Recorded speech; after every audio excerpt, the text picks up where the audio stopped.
საქართველოს პრეზიდენტობის გაერთიანებული ოპოზიციის კანდიდატმა გრიგოლ ვაშაძემ საკუთარი არჩევანი ქუთაისში 22 უბანზე გააკეთა. გრიგოლ ვაშაძის საარჩევნო უბანზე გამოჩენას ინციდენტი მოჰყვა. მას რამდენიმე ადამიანი დახვდა და მის მიმართ შეურაცხმყოფელ გამონათქვამებს იძახდნენ. ინციდენტი მალევე ამოიწურა.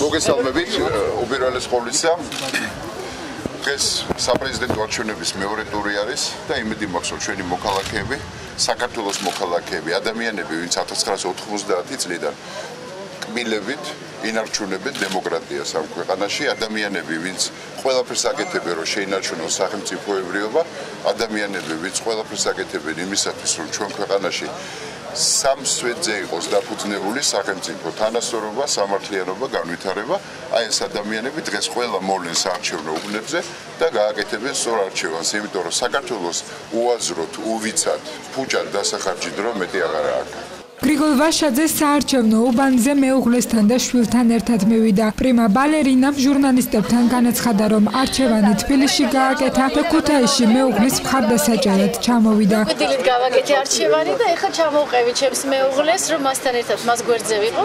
მე და ჩემი ქალიშვილი ელენე უჭერთ მხარს, ასაკურველია. დიდი მადლობა ყველას, ვინც უჭერთ მხარს და გვინდა რომ ეს მშვიდობიანი არჩევანი გაკეთდეს.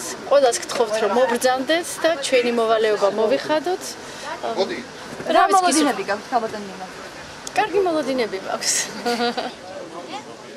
ქუთაისის 22 საარჩევნო უბანზე გაერთიანებული ოპოზიციის კანდიდატის მოსვლამდე მეგატივის კამერამ დააფიქსირა ადამიანები, რომლებიც ამომრჩეველთა სიებით გადაადგილდებოდნენ. საქართველოს მოსახლეობა დღეს არჩევანს ორ კანდიდატს შორის აკეთებს. ესენი არიან გაერთიანებული ოპოზიციის კანდიდატი გრიგოლ ვაშაძე და დამოუკიდებელი კანდიდატი სალომე ზურაბიშვილი, რომელსაც მხარს ქართული ოცნება უჭერს.